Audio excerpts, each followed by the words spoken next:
The hot summer sun cast long shadows across the dusty train platform as Grace Winters clutched her handkerchief, tears streaming down her face. The last steam locomotive had disappeared over the horizon, taking with it her hopes of reaching California by nightfall. Her shoulders heaved with quiet sobs as she stood alone, her carpet bag at her feet, the wooden platform empty save for a few tumbleweeds dancing in the afternoon breeze. "Looks like I'm not the only one having a bad day," came a deep voice from behind her. Grace turned, hastily wiping her tears.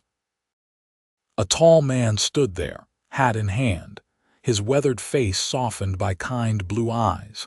His boots were worn but well kept, his denim pants dusty from the trail, and his chambray shirt had seen better days. But there was something dignified about him, something steadfast. "I missed my train too, maybe for you," he said, offering her a clean handkerchief from his vest pocket. "Name's Zachary Flynn. My friends call me Zach. Grace Winters," she replied, hesitantly accepting the handkerchief. "What do you mean you missed it for me?" Zach smiled, revealing a perfect set of teeth that contrasted with his sun-weathered face. "I was about to board when I saw you running toward the station. Figured I'd hold the conductor a minute so you could catch it." By the time I realized he wasn't listening to me, the train was already pulling away. Grace felt a fresh wave of tears threatening to spill. "So we're both stranded because of me." "Don't think of it that way, Miss Winters. Next train's tomorrow morning. One night in Willow Creek won't kill either of us." He glanced at the setting sun. "Though we'd better find lodging soon. Town's small, but it fills up quick when a train's missed." The year was 1877, and the small town of Willow Creek, Colorado, was nothing more than a whistle stop on the newly expanded Union Pacific Line. Gold had been discovered in the mountains to the north, and the town was experiencing growing pains as prospectors, merchants, and settlers passed through. "I don't have enough money for a hotel," Grace admitted, clutching her reticule tightly. "I spent nearly everything on the train ticket." Zach's expression remained unchanged, but his eyes took on a thoughtful look. "The Willow Inn's got fair prices. I know the owner, Margaret. She might have work you could do to earn your keep for the night." Grace straightened her spine. "I'm no charity case, Mr. Flynn. I can work." "Never thought you were, Miss Winters." His smile returned. "And please call me Zach." Mr. Flynn was my father, and he was a much more serious man than I'll ever be. As they walked the short distance to town, Grace became acutely aware of her appearance. Her traveling dress, once a lovely shade of blue, was now dusty and wrinkled from the journey.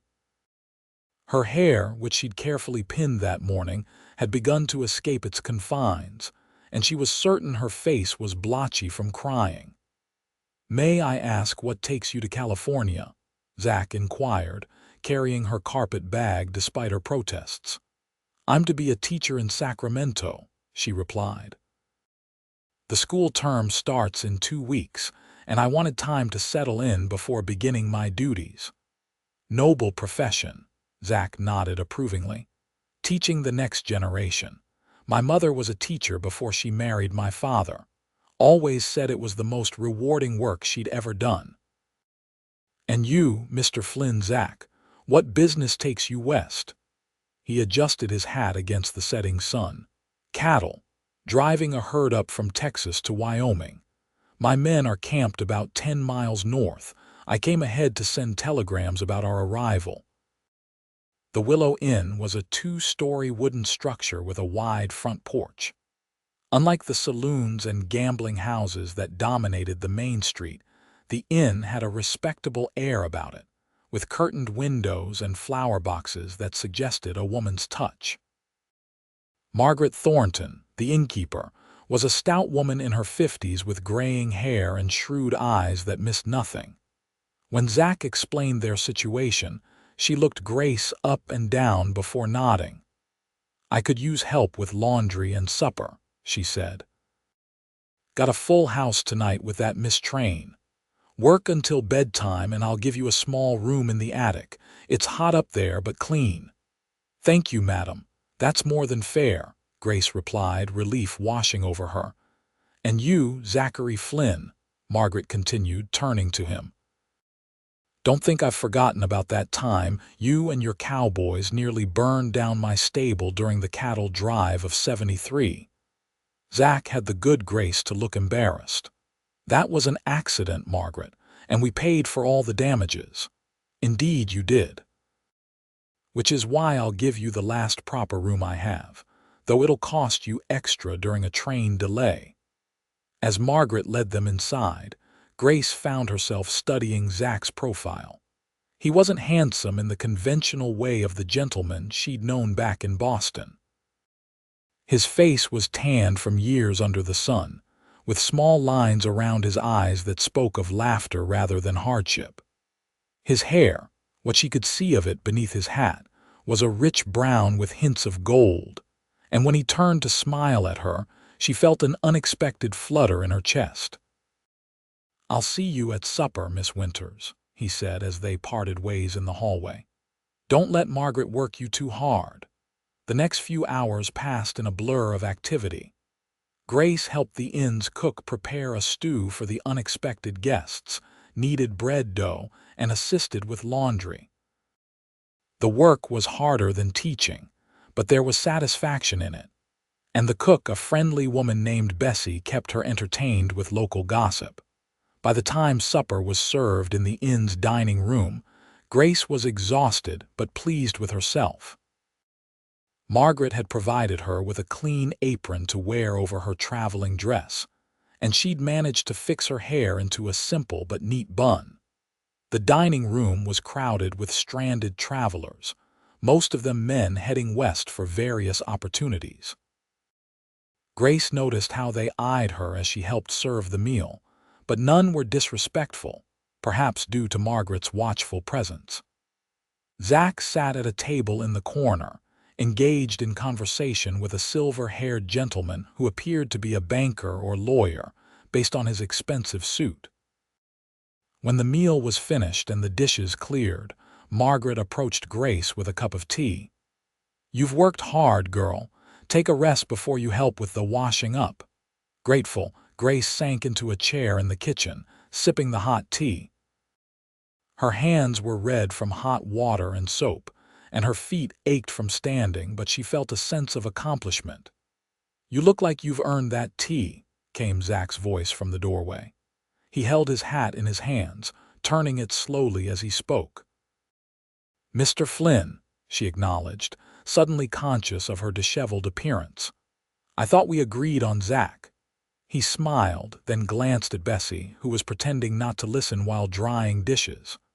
"I was wondering if you might join me for a short walk once you're finished here. The evening's cooled down, and there's a nice view of the mountains from the edge of town." Grace hesitated. A proper Boston lady would never walk out with a man she'd just met. But this wasn't Boston, and proper ladies probably didn't wash dishes for their lodging either. "I'd like that," she found herself saying. "I'll need about half an hour to finish here." Zach's smile widened. "I'll wait on the porch." True to his word, Zach was sitting in a rocking chair on the inn's porch when Grace emerged 45 minutes later. She'd washed her face and hands, and Margaret had lent her a light shawl against the evening chill. "Sorry to keep you waiting," she said. Zach stood immediately. "No apology needed. The stars are just coming out, perfect timing." They walked in comfortable silence for a few minutes, moving away from the noise and light of the town's main street. The air was cooler now, carrying the scent of pine from the distant mountains and smoke from cooking fires. "Why were you crying at the station?" Zach asked suddenly. "If you don't mind my asking." Seemed like more than just missing a train. Grace considered deflecting the question but found herself wanting to answer honestly. "My father died 3 months ago. He was all the family I had left and the house in Boston. There were debts I didn't know about." The teaching position in Sacramento was my fresh start. I'm sorry about your father, Zach said quietly. Thank you. He was a good man, just not very practical with money. He was a professor of literature, more comfortable with books than ledgers. That explains your refined way of speaking, Zach observed. You've had an education. Yes, at Miss Porter's school in Connecticut. Father believed women deserved education as much as men, though many disagreed with him. They reached the edge of town, where the land opened up to reveal the majestic Rocky Mountains in the distance, their peaks still capped with snow despite the summer heat.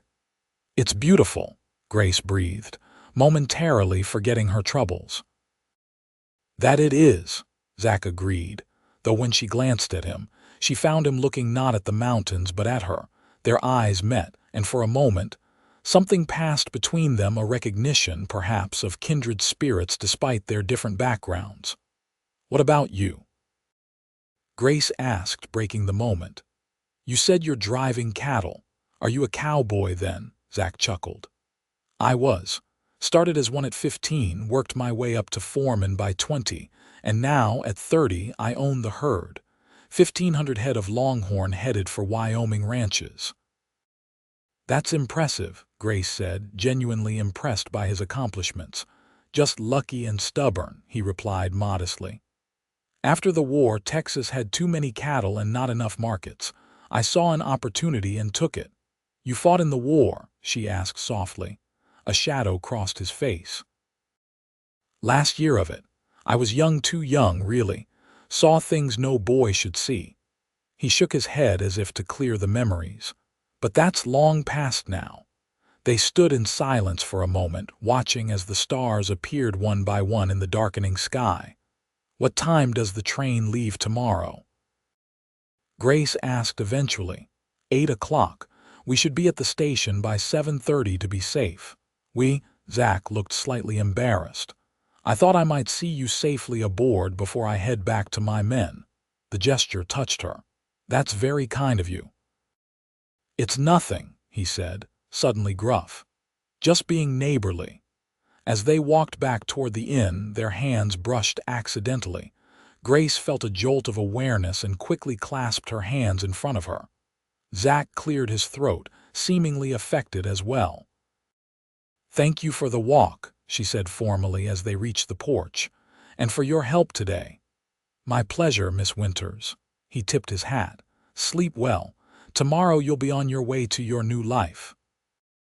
As Grace climbed the narrow stairs to her attic room, she found herself wondering what it might be like if that new life included someone like Zachary Flynn. The thought surprised her, and she quickly dismissed it as foolishness born of an emotional day. The attic room was indeed hot, but a small window allowed in a breeze, and the bed, though narrow, was clean and comfortable. Grace fell asleep almost immediately, dreaming of cattle drives and mountains and a pair of kind blue eyes. Morning came too soon, announced by the crowing of roosters and the general stirring of a town coming to life. Grace dressed quickly in her second traveling dress, a sensible brown that wouldn't show dust, and pinned her hair in a simple style. Her few possessions were quickly packed in her carpet bag. Downstairs, she found Margaret already at work in the kitchen and offered to help with breakfast. Nonsense, the older woman said firmly. You worked enough yesterday. Sit and eat. The train won't wait. Grace obediently sat at the kitchen table where Bessie served her eggs, bacon, and fresh bread still warm from the oven. Your cowboy was up at dawn, Bessie remarked with a knowing smile. Already been to the telegraph office and back. He's not my cowboy, Grace protested, feeling her cheeks warm. Hum, Bessie hummed disbelievingly. That's not what his eyes said when he was looking at you last night. Before Grace could form a response, the kitchen door swung open and Zach himself appeared, hat in hand. He'd shaved, she noticed, and his shirt was clean and pressed. Good morning, ladies, he greeted them. Something smells wonderful. "Sit yourself down, Zachary," Margaret ordered. "Can't have you facing the day on an empty stomach." As they ate, Grace observed Zach's easy manner with the women. He complimented Bessie's cooking, asked after Margaret's arthritis, and generally charmed everyone in the room. Yet there was nothing false about it. He seemed genuinely interested in their lives. "We should head to the station soon," Zach said as they finished their meal. "Trains don't always hold to schedule out here, and they sometimes leave early if they've got a full head of steam." After thanking Margaret and Bessie for their kindness, Grace found herself walking alongside Zach toward the station, her carpet bag once again in his hand, despite her protests that she could carry it. The morning air was fresh, the sun not yet high enough to burn away the cool of the night. The town was busy now, with merchants opening shops and wagons delivering goods. "Sacramento's a growing city," Zach remarked as they walked. "Good opportunities there. You'll do well." "I hope so," Grace replied. "I've never been west of the Mississippi before yesterday. It's different out here, rougher in some ways but honest. People judge you by what you do, not who your family was or how you speak." "Is that why you stayed after the war?" she asked. He nodded. "That, and there wasn't much left for me in Georgia. Family farm was gone, parents passed during the war. Out here I could start fresh." At the station, a small crowd had gathered, all waiting for the westbound train. Grace saw other passengers from the inn, including the silver-haired gentleman Zach had been talking with at dinner. "Mr. Flynn," the man acknowledged, tipping his hat. "Miss Winters." "Mr. Harrington," Zach returned. "You headed to San Francisco, indeed, banking business, expanding our interests in the gold trade." He turned to Grace. "And you, young lady, where are you bound?" "Sacramento," she replied. "I'm to be a teacher there." "Noble profession," Mr. Harrington said, echoing Zach's words from the previous day. "My wife taught school before we were married. Always said it was the most rewarding work she'd ever done." A whistle sounded in the distance, signaling the train's approach. Grace felt a sudden tightness in her chest as she realized the moment of parting was near. She turned to Zach, who was watching the approaching train with an unreadable expression. "I want to thank you again," she began. "For everything." Zach shifted his weight from one foot to the other, seemingly uncomfortable. "It was nothing, Miss Winters." "Grace," she corrected him gently. "I think after everything you can call me Grace." A smile touched his lips.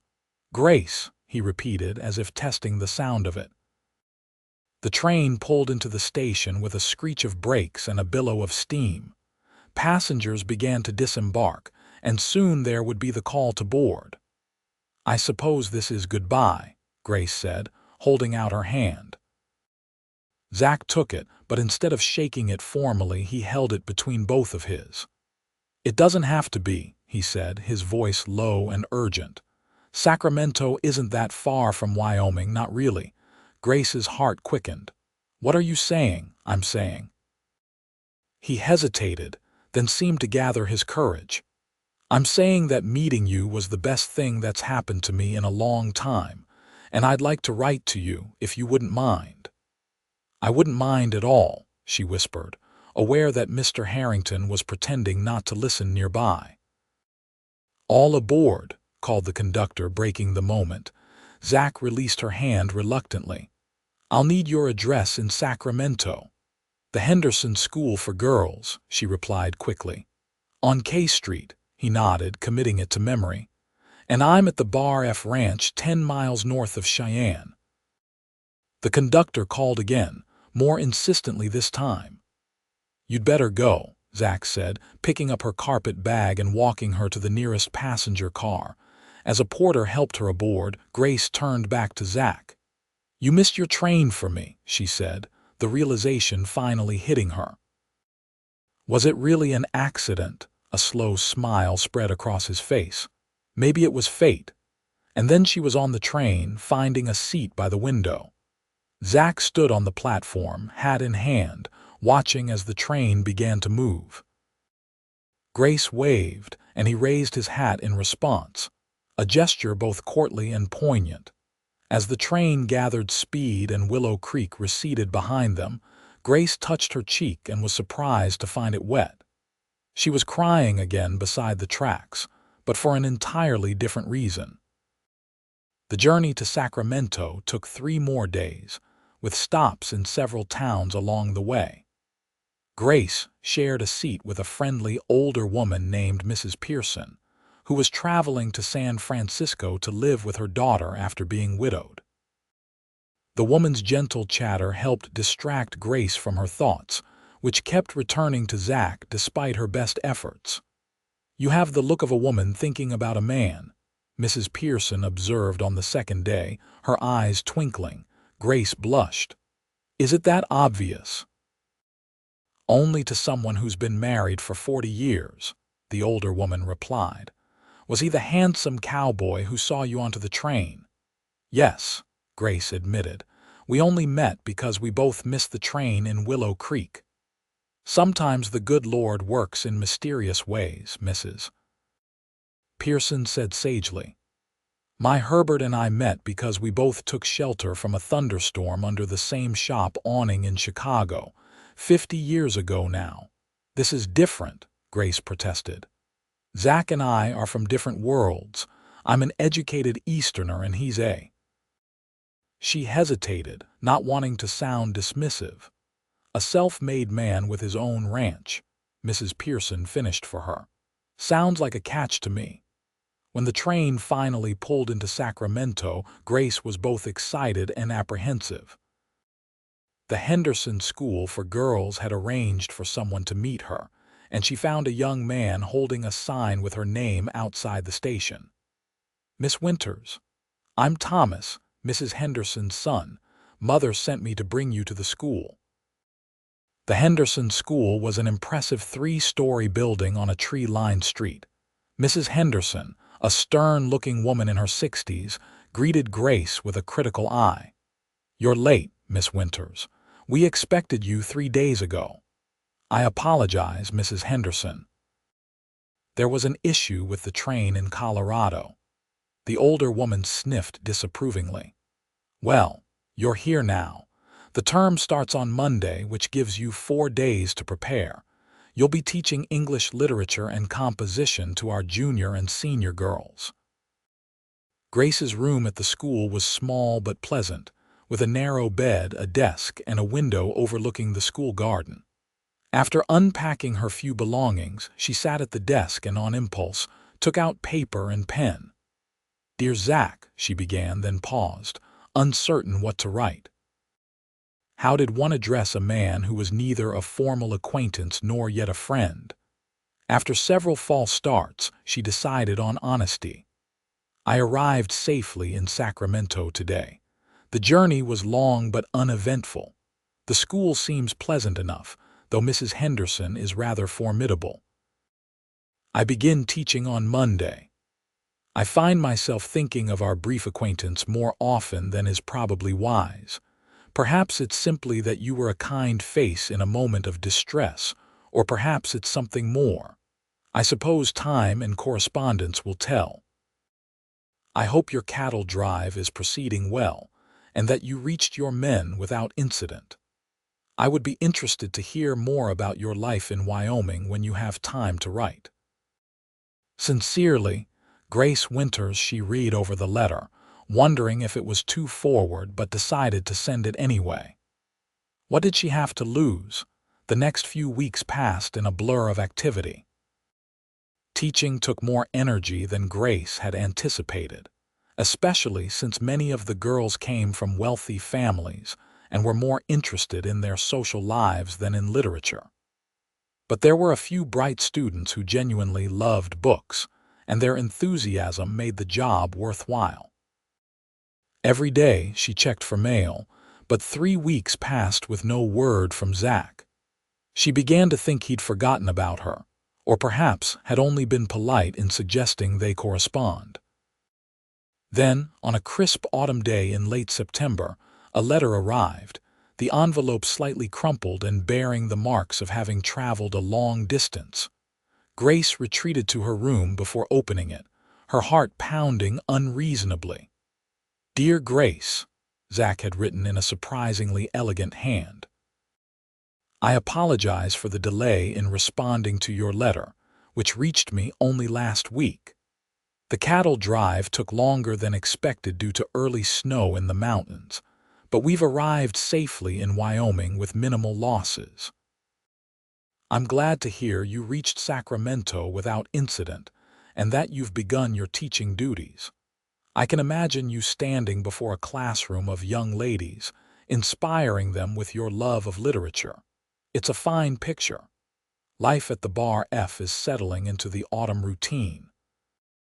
The cattle are grazing on the last of the summer grass before we bring them closer to the ranch for winter feeding.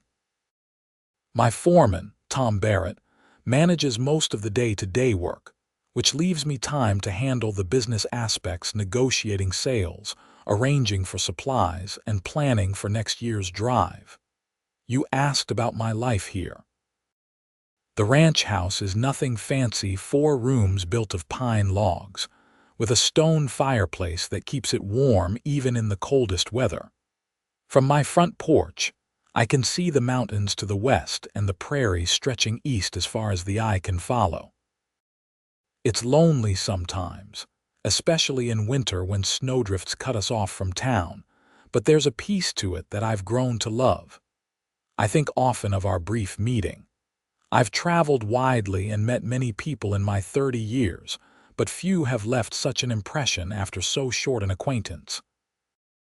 Perhaps it was the circumstances, or perhaps there was something more at work that day beside the tracks. I would very much like to continue our correspondence if you're agreeable. Sincerely, Zachary Flynn. Grace read the letter 3 times, a smile growing on her face with each reading. His words painted such a vivid picture that she could almost see the ranch house and the mountains beyond. That evening, she wrote back immediately, describing her students, the school, and the city of Sacramento with its bustling riverfront and growing industries. She found herself being more open with him than she had been with anyone since her father died, sharing her hopes for her students and her occasional feelings of loneliness in a new place. Over the next several months, their letters flowed back and forth with increasing frequency and warmth. Grace learned about Zach's childhood in Georgia, his difficult years after the war, and how he'd built his ranching business from nothing. In turn, she told him about her sheltered upbringing in Boston, her love of books, and her dreams of someday opening her own school. As winter turned to spring, their correspondence took on a more personal tone.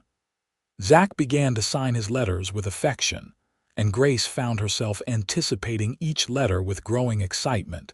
In April, a letter arrived that made her heart race. "Dear Grace," Zach wrote, "I find myself at a crossroads. The ranch is prospering, and I've been offered a chance to expand by purchasing neighboring land. It would mean putting down deeper roots here in Wyoming. Before I make such a commitment, I find myself thinking of you and wondering if there might be a future that includes us both. I know it's forward of me to suggest it after only letters, but I believe we've come to know each other's minds and hearts through our correspondence. I plan to bring cattle to the Sacramento market in June. Would it be possible for us to meet? I understand if your position at the school makes this difficult, but I would very much like to see you again. With deepest affection, Zach." Grace's hands trembled as she finished the letter. The thought of seeing Zach again filled her with both excitement and trepidation. What if the connection they'd felt through their letters didn't translate to their second meeting? What if he found her changed, or she found him different from her memories? Despite these worries, she wrote back immediately, agreeing to meet him when he came to Sacramento. The school term would be ending in mid-June, and she would have more freedom then. The weeks until his arrival seemed to crawl by. Grace found herself distracted during lessons, her mind wandering to Wyoming and the man who had come to occupy so many of her thoughts. She told no one about their correspondence or the upcoming meeting, wanting to keep it private until she knew whether there was truly something between them. June arrived with unseasonably hot weather. The last week of school was particularly trying, with restless students and endless administrative tasks as the term concluded. When the final bell rang on Friday, June 15, Grace felt a weight lift from her shoulders. Zach's last letter had indicated he would arrive in Sacramento on June 18. Grace spent the weekend in a flurry of activity, washing her best dress, arranging her hair in different styles to see which was most becoming, and generally acting, as she ruefully acknowledged to herself, like a schoolgirl rather than a teacher. On Monday morning, she was too nervous to eat breakfast. She'd arranged to meet Zach at a respectable tea room near the city center at 11 o'clock. At 10, she began the walk downtown, her heart pounding so loudly she was sure everyone she passed must hear it. The tea room was half full when she arrived, mostly with ladies taking a mid-morning refreshment. Grace chose a table near the window and ordered tea, though she doubted she could swallow anything. At precisely 11, the bell over the door jingled, and Zach walked in. He was just as she remembered, tall, broad-shouldered, with that same weathered face and kind blue eyes. He dressed for the occasion in a dark suit that fit his athletic frame well, though he looked slightly uncomfortable in such formal attire. His eyes scanned the room and found her immediately. The smile that broke across his face was like sunrise over the mountains he described in his letters. "Grace," he said simply as he reached her table. "Zach." She rose to greet him, unsure of the proper etiquette. Should they shake hands? Would that be too formal after all their letters? Zach solved the dilemma by taking her hand and raising it briefly to his lips in a gesture that was old-fashioned but charming. "You're even prettier than I remembered," he said softly. Grace blushed. "And you're still a flatterer," she replied, but she was pleased nonetheless. They sat, and a waitress came to take his order. Once she had gone, they found themselves simply looking at each other, both seemingly at a loss for words despite their months of correspondence. "Your journey went well?" Grace finally asked. "Well enough. The cattle are at a holding pen outside the city. My foreman's handling the sales negotiations." He paused, then added with a smile, "I may have suggested he could manage without me for a day or two." The implication that he wanted to spend time with her sent a warm flutter through Grace's chest. "I'm glad. I have the week free now that school is finished for the term." "I've thought about this moment for months," Zach admitted. "What I would say, how it would feel to see you again, and now I find myself tongue-tied as a schoolboy." "I've been just as anxious," Grace confessed. "Wondering if there would still be a connection," he finished for her. "I think there is, don't you?" Their eyes met, and in that moment, Grace knew with certainty that what had begun beside the tracks in Willow Creek was something real and lasting. They spent the day walking through Sacramento, talking with the ease of old friends while discovering the delight of each other's physical presence. Zach told her about his journey from Wyoming, and Grace shared stories of her students' end-of-term antics. As evening approached, Zach escorted her back toward the school. "May I call on you tomorrow?" he asked. "I'd like to take you to dinner if you're agreeable." "I'd like that very much," Grace replied. "Though I should warn you, Mrs. Henderson keeps a close eye on her teachers, even during the break." Zach chuckled. "I'll be on my best behavior, I promise." At the gate of the school, he took her hand again. "Until tomorrow, then." "Until tomorrow," she echoed, reluctant to let go. For a moment she thought he might kiss her, but he simply squeezed her hand and stepped back. "Good night, Grace." "Good night, Zach." That night, Grace could hardly sleep for the excitement bubbling through her veins. The day had been everything she'd hoped for. Zach was just as she'd imagined from his letters, perhaps even better. His quiet strength, his humor, his intelligence, all were exactly as she'd come to know through their correspondence. But there was also the physical presence of him, the way he offered his arm when they crossed a street, the sound of his laugh, the warmth in his eyes when he looked at her. The next day, Zach arrived promptly at noon, dressed again in his suit despite the heat. He brought a small bouquet of wildflowers, which made Grace laugh with delight. "Where did you find wildflowers in the city?" she asked as she accepted them. "I may have ridden a few miles out this morning," he admitted with a grin. "The hotel clerk told me where to look." They spent the afternoon visiting the state capitol building and its surrounding gardens. Zach was curious about California politics, and Grace found herself impressed by his knowledge of current affairs. "I subscribe to newspapers from San Francisco, Chicago, and New York," he explained. "Being isolated on the ranch doesn't mean I want to be ignorant of the world." At dinner, in a restaurant nicer than any Grace had visited in Sacramento, Zach grew more serious.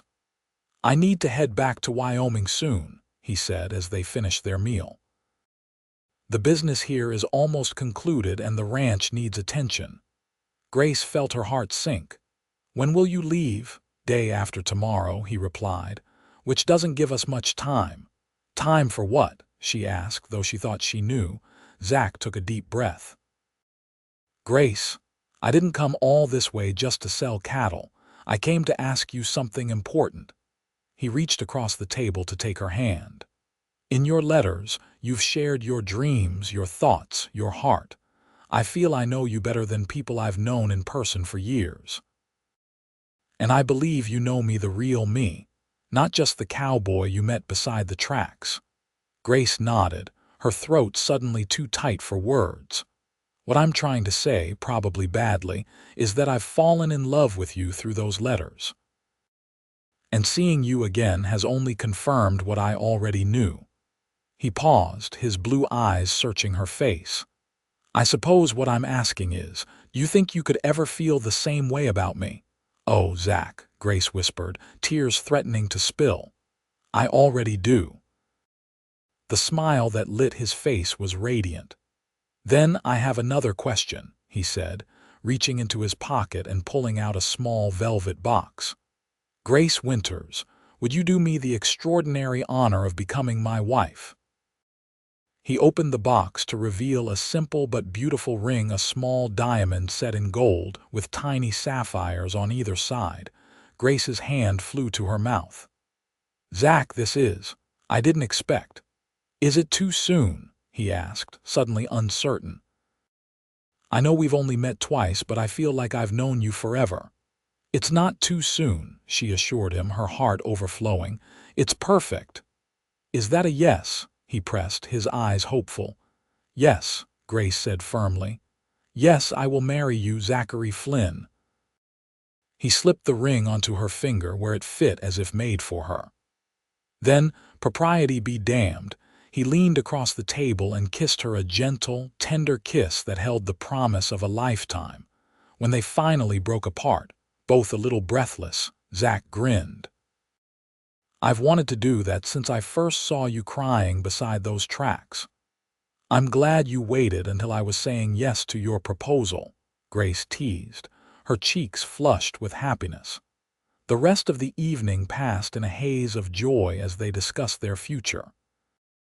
Zach would return to Wyoming to prepare the ranch, and Grace would finish her commitment to the school, which ended in mid-August.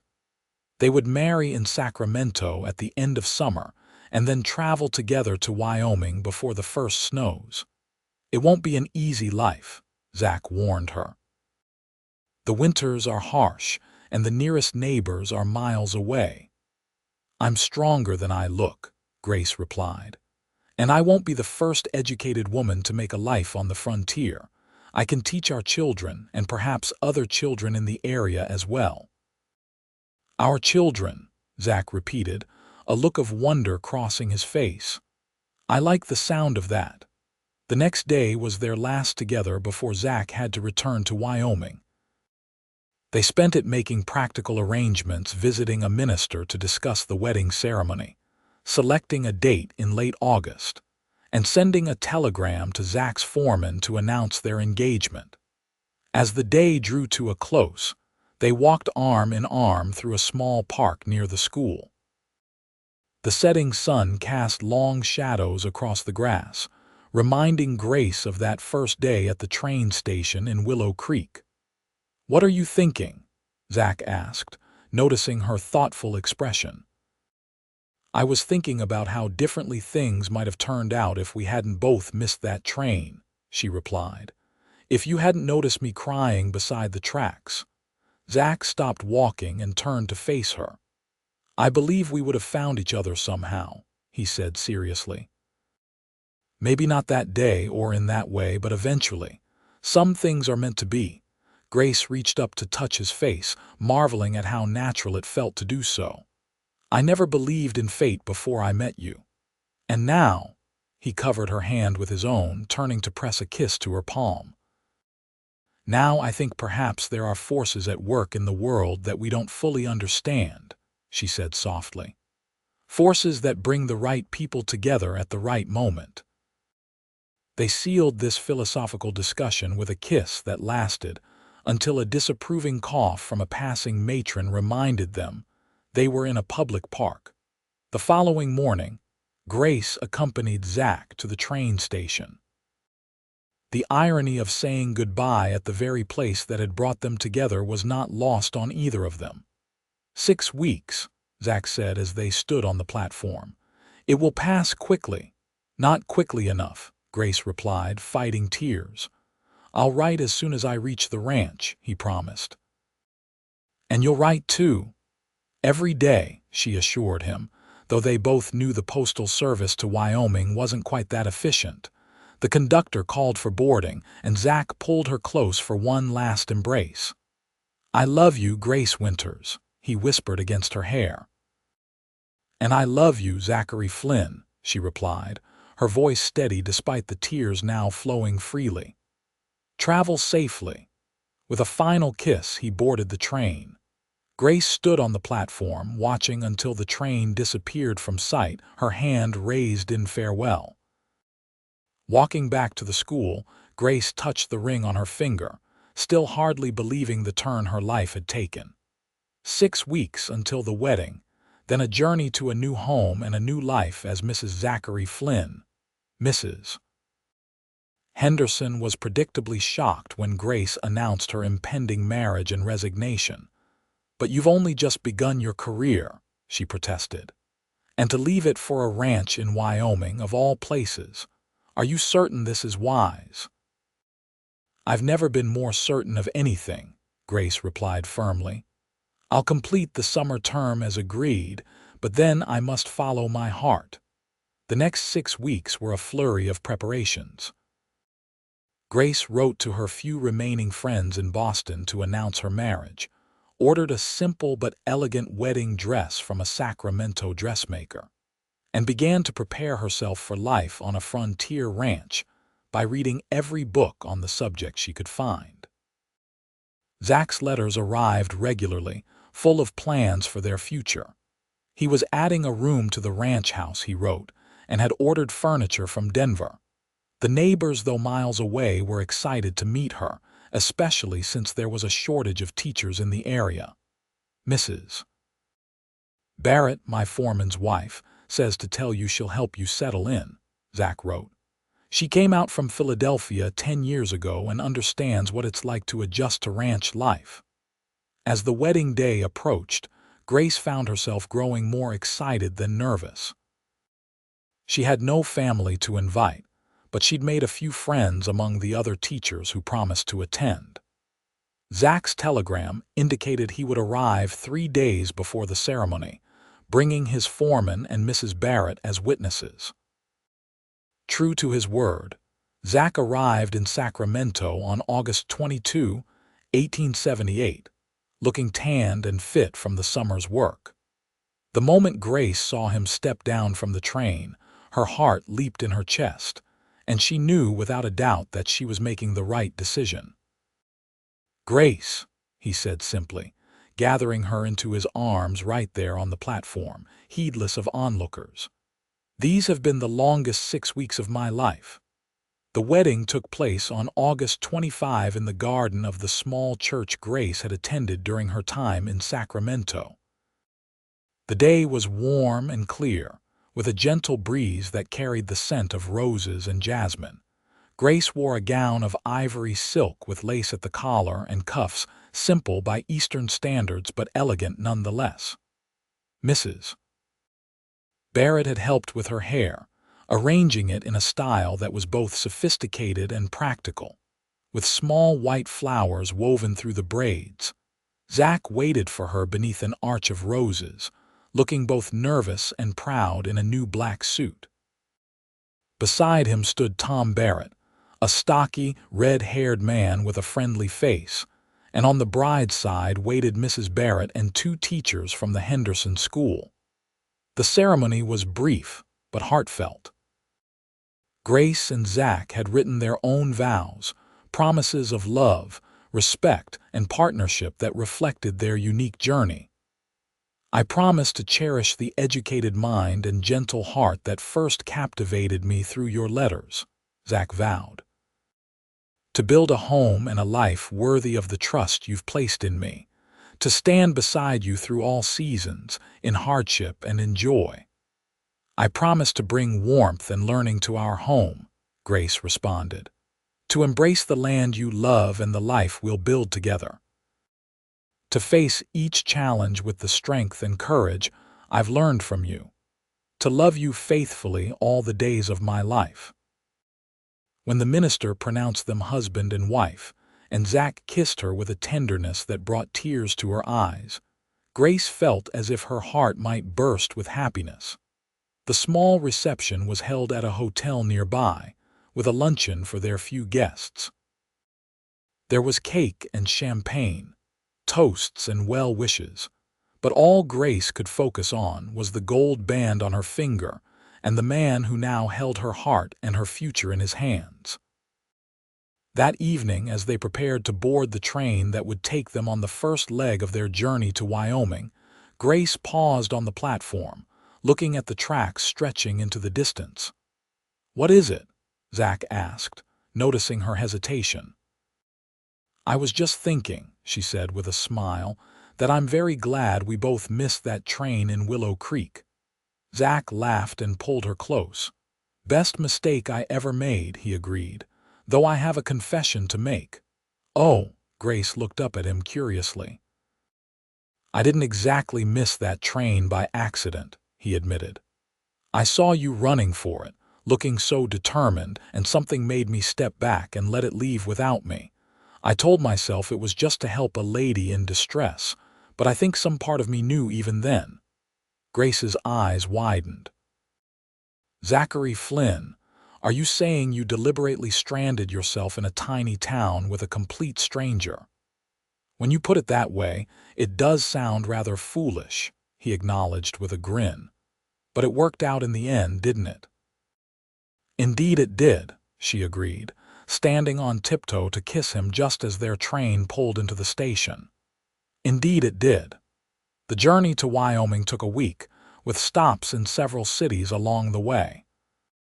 For Grace, it was like a grand adventure, with Zach pointing out landmarks and sharing stories of his previous travels through the territories. They reached Cheyenne in early September, as the first hints of autumn were touching the landscape. From there, it was a day's journey by wagon to the Bar F Ranch, located in a valley with mountains visible to the west and rolling grasslands stretching to the east. As they crested the final hill, Zach reined in the horses. "There it is," he said proudly. "Home." Grace caught her breath at the sight. The ranch house was just as Zach had described it, a sturdy log structure with a wide front porch and smoke curling from the stone chimney. Several outbuildings clustered nearby, and in the distance, she could see cattle grazing on the golden grass of late summer. "It's beautiful," she whispered, and meant it. The landscape had a wild, open beauty unlike anything she'd known in the East. "Welcome home, Mrs. Flynn," Zach said, his voice rich with emotion. As they drove down to the ranch, several figures emerged from the buildings. There was Tom Barrett, who had traveled ahead to prepare for their arrival, his wife Emily, and several cowboys who worked the ranch. The welcome was warm and genuine. Emily Barrett had prepared a special dinner, and the bunkhouse cook had baked a cake to celebrate their arrival. The cowboys, somewhat shy around their boss's new wife, had nevertheless pooled their resources to buy a gift, a fine leather-bound journal for Grace to record her experiences in her new home. That night, as Grace and Zach settled into their bedroom, the new room he'd added to the house, with windows facing both the mountains and the prairie, Grace felt a profound sense of rightness, as if all the pieces of her life had finally fallen into place. "Happy?" Zach asked as they lay together in the darkness, his arms around her. "Completely," she assured him. "It's as if I've found where I was always meant to be." The months that followed brought both joys and challenges as Grace adjusted to ranch life. The isolation was sometimes difficult after the bustle of Sacramento, but she found unexpected satisfaction in creating a true home in the wilderness. She planted a garden, learned to make soap and candles from Emily Barrett, and began to teach the children of neighboring ranchers 3 days a week in the bar FTK's front room. The money she earned went into a fund for a proper schoolhouse, which Zach promised to help build the following spring. Winter came early that year, with the first snow falling in October. By December, drifts piled against the house, and the world outside was transformed into a glistening white wilderness. Inside, the stone fireplace kept the main room warm, and Grace and Zach spent the long evenings reading aloud to each other, playing chess, or simply talking about their dreams for the future. "I was thinking," Zach said one snowy night as they sat before the fire, "that the East Room would make a fine nursery." Grace looked up from her sewing with a smile. "Are you trying to tell me something, Mr. Flynn?" "Just planning ahead," he replied, but his eyes held a question. Grace set aside her work and moved to sit beside him on the bearskin rug. "I think," she said softly, taking his hand and placing it on her abdomen, "that we might need that nursery sooner rather than later." Zach's eyes widened. "Are you certain?" She nodded, her heart full of joy at the wonder spreading across his face. "The baby should arrive in early summer, according to my calculations." With a whoop of delight, Zach gathered her into his arms. "A baby," he marveled. "Our baby." Their son, James Thomas Flynn, was born on a warm June day in 1879, with Emily Barrett serving as midwife. He had Zach's blue eyes and Grace's dark hair, and from his first wail it was clear he had inherited his father's strong lungs. "He's perfect," Zach whispered as he held his son for the first time, his voice choked with emotion. "He is," Grace agreed, exhausted but radiant, "and he has a perfect home to grow up in." As James grew, so did the ranch and the surrounding community. The schoolhouse was built as promised, and Grace's reputation as an excellent teacher spread throughout the territory. By the time James was 5, she was teaching a dozen children of various ages, using methods that combined her formal Eastern education with practical frontier knowledge. Zach's business prospered as well. The Bar F expanded to include adjacent land when a neighboring rancher decided to return east, and by 1885, it was one of the largest operations in the area. Zach was offered positions on local committees and boards, his practical intelligence and fair-mindedness making him a respected figure in the community. Their family grew again with the birth of a daughter, Elizabeth Margaret Flynn, in 1881, and another son, William Zachary, in 1883. The ranch house expanded accordingly, with Zach adding rooms as needed and even installing a pump in the kitchen after seeing Grace struggle to carry water during her second pregnancy. Through it all, their love deepened and strengthened. They faced the challenges of frontier life together: droughts, blizzards, occasional conflicts with other ranchers over water rights or grazing land, and celebrated the joys. Children's first steps, successful cattle drives, the gradual taming of the wilderness around them. In 1887, on their 9th wedding anniversary, Zach surprised Grace with a special gift: a small printing press and typeset. "For your school newspaper," he explained as she examined it in amazement. "You've been talking about starting one for the children to improve their writing skills." "Zach, this must have cost a fortune," she protested, though her eyes shone with excitement. "Nothing's too good for the woman who gave up civilization to make a life with a rough cowboy," he replied, pulling her close. "I didn't give up anything that matters," Grace said firmly. "I found everything I ever wanted here with you."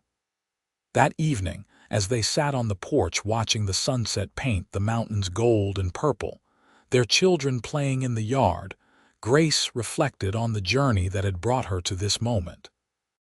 From the tears she'd shed beside the tracks in Willow Creek to the full and rich life she now led, it had been an extraordinary adventure. "What are you thinking about, looking so serious?" Zach asked, taking her hand. "I was thinking about the day we met," she replied. "How lost and alone I felt. How one act of kindness from a stranger changed the course of my life." Zach squeezed her hand. "I think about that day often, how lucky I was to be in that place at that time, how differently things might have turned out." "Do you ever regret it?" Grace asked. "Taking a chance on a crying woman beside the tracks?"